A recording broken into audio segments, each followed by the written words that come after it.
conectando personas.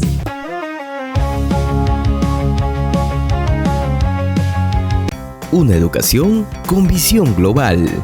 Usamos tecnología para investigar, crear y resolver problemas reales. La tecnología potencia cada experiencia de aprendizaje. La inteligencia artificial nos ayuda a aprender de una forma más inteligente. Porque la educación también forma sensibilidad, arte y creatividad. En nuestros podcasts comunicamos nuestra identidad, nuestras ideas y nuestra voz.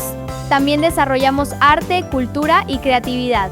Premium College, educación que inspira al mundo.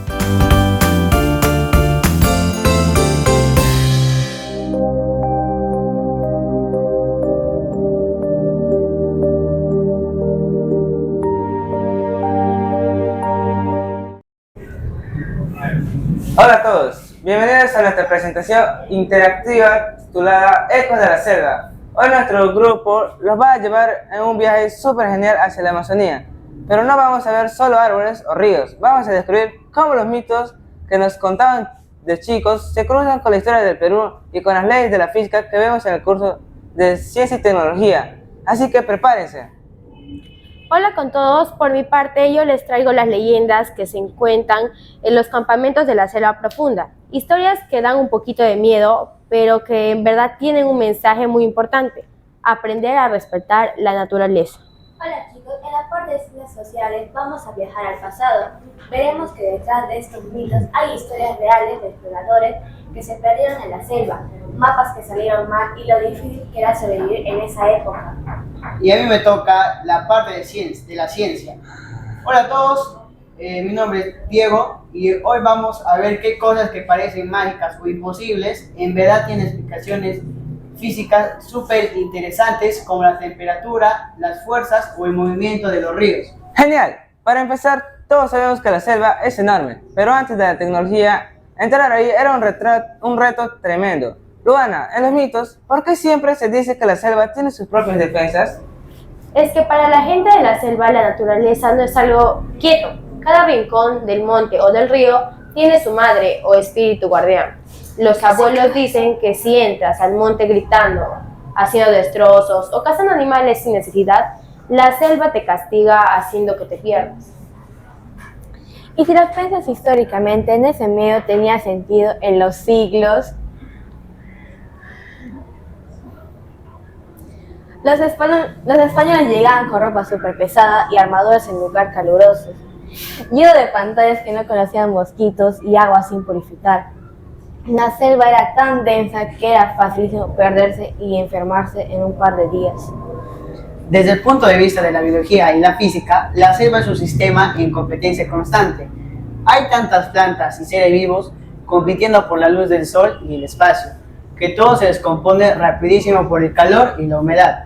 Si entras ahí sin saber cómo funciona el entorno, la misma naturaleza te vence por el desgaste físico.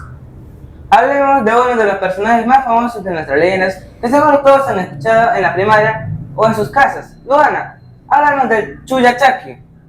El Chuyachaki, su nombre viene del quechua y significa pie desigual. Dicen que es un duendecito del monte que cuida los árboles. Pero lo peligroso es que tiene un poder psicológico. Se puede transformar en alguien que tú conoces bien, como tu papá, tu hermano o tu mejor amigo de la escuela.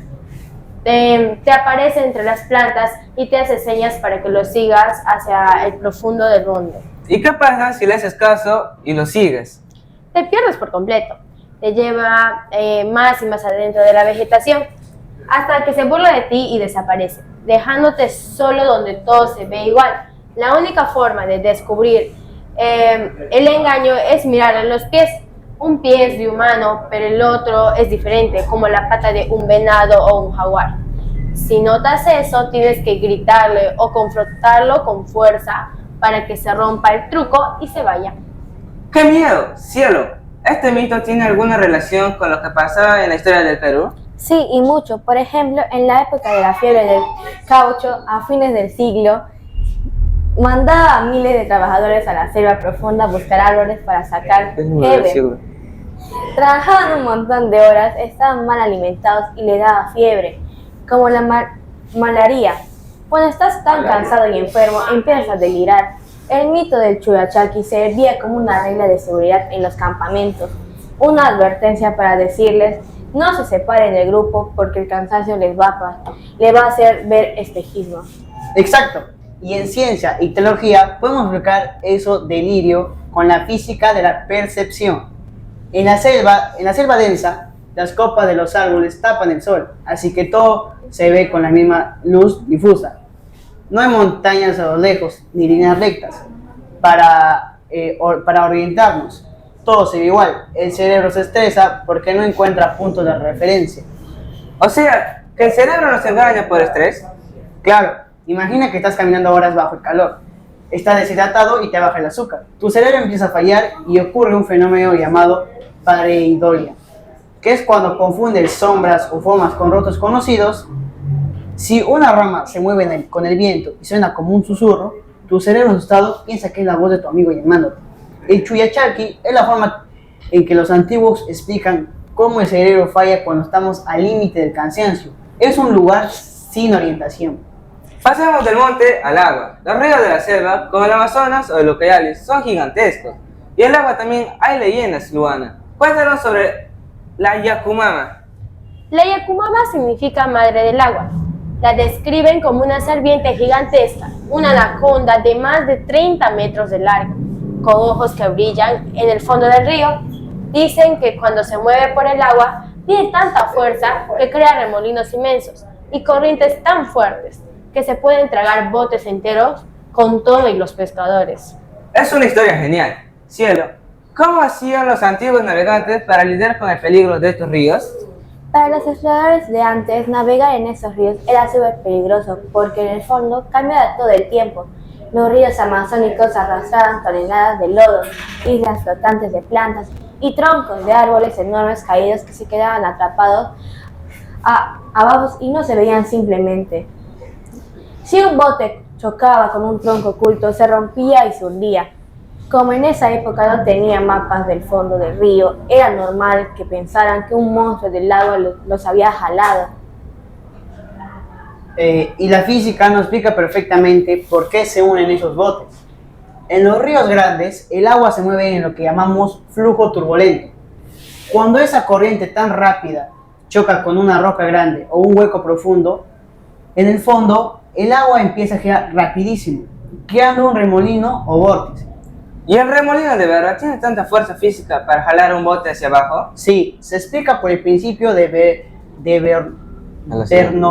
Bernoulli, que vemos en física. A mayor velocidad del agua, en el centro del remolino, la presión baja. Al bajar la presión, en el centro se crea una fuerza de succión hacia abajo. Si un bote de madera pasa por ahí, pierde el equilibrio y el remolino lo jala. Si juntas esta fuerza real del agua con que en la selva viven anacondas de verdad, que son enormes y pesadas, la imaginación de la gente unió ambas cosas y creó la super serpiente Yakumama. Además, los lancheros dicen que la Yakumama tira chorros de agua que tiran abajo los árboles de la orilla. ¿La física explica eso también, Jeremy? Sí, eso pasa por la erosión. El agua del río golpea la orilla todo el tiempo, por abajo y se va llevando la tierra arcillosa. Por fuera parece que el suelo está firme, pero por abajo está hueco. Cuando los árboles de arriba pesan mucho, la orilla se cae. Se cae de golpe, eso causa un ruidazo y una ola gigante.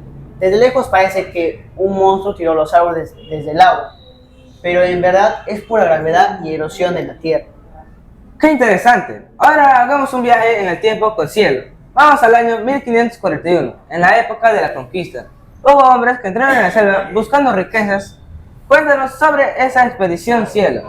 Fue la famosa expedición de Gonzalo Pizarro. Salió desde Quito buscando el país de la canela y la ciudad de oro, El Dorado. Iban más de 200 españoles con armaduras, caballos, perros y miles de indígenas para cargar las cosas. Pero cuando entraron a la selva todo les salió mal, les acabó la comida, les dieron enfermedades y terminaron comiéndose a sus propios caballos para sobrevivir. Al final, un capitán llamado Francisco de Orellana se separó de un barquito rústico para buscar comida río abajo. La corriente era tan fuerte que él no pudo regresar y sin querer terminó navegando todo el río Amazonas por primera vez hasta llegar al Océano Atlántico. Vaya, se convirtió en una superaventura por accidente. Jeremy, imagínate a los españoles caminando por la selva con esas armaduras de metal. ¿Qué pasó ahí con las leyes de la física? Pasó que rompieron todas las leyes de la termodinámica. Jordi, en la selva el calor promedio es de 35 grados y hay muchísima humedad. El cuerpo humano se enfría cuando el sudor se evapora de la piel, pero como en la selva el aire ya está lleno de vapor de agua por la humedad, el sudor no se evapora, se queda ahí. Los españoles llevaban armaduras de hierro y ropa de lana gruesa. El metal absorbía el calor del sol y funcionaba como un horno portátil. Su temperatura corporal subía tanto que les daba un golpe de calor, lo que les hacía alucinar o desmayarse. ¿Y el lobo de la selva también afectaba su movimiento por las fuerzas? Mucho. Ahí entra la tercera ley de Newton, la de acción y reacción. Cuando caminamos en el cemento, empujamos el suelo hacia atrás y el suelo nos empuja hacia adelante con la misma fuerza. Pero en el barro de la selva, que es súper espesoso, cuando pisas con una bota pesada o un caballo apoya su casco, el lodo se deforma y absorbe la energía. No te devuelve la misma fuerza para avanzar. Te quedas atrapado por la presión. Avanzar un solo kilómetro en el barro cansa el triple que un suelo firme. Y sin comida, los soldados se quedaban sin energía en pocos días. Por eso los indígenas que andaban descalzos o con calzado ligero se movían rápido y sin problemas. Ellos entendían que a la selva no se le gana con fuerza bruta ni rigidez, sino adaptándose a ella. Exacto, Luana. De hecho, Orellana y sus hombres sobrevivieron en su barquito porque dejaron de remar en contra del río. Usaron la física a su favor, dejaron que la corriente y la fuerza del agua guiaran su movimiento, adaptándose al diseño de las canoas nativas. Vaya viaje hemos hecho hoy. Hemos aprendido sobre el chuechaqui y cómo nuestro cerebro nos puede engañar por el estrés y la falta de orientación. Vimos cómo los remolinos de los ríos explican el mito de la gran serpiente Yakumama, usando el principio del Bernoulli. Entendimos por qué la física venció a las armaduras de los conquistadores. A mí me da claro que los mitos no son tan simples cuentos falsos. Eran la forma en que los antiguos enseñaban a los jóvenes las reglas de supervivencia en la selva antes de que existieran los libros de ciencia. En historia aprendemos que no podemos ser soberbios con la naturaleza. Los errores de los exploradores del pasado nos enseñan a avanzar. Primero hay que conocer y respetar el lugar donde estamos. Para cerrar, buscar la explicación científica con la física no le quita lo bonito a las leyendas. Al contrario, hace que la Amazonía nos parezca más asombrosa, porque vemos la ingeniería perfecta que hay en la naturaleza. Excelente conclusión.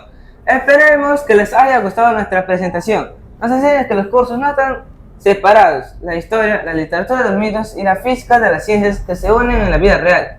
Muchas gracias a todos y un aplauso para el grupo.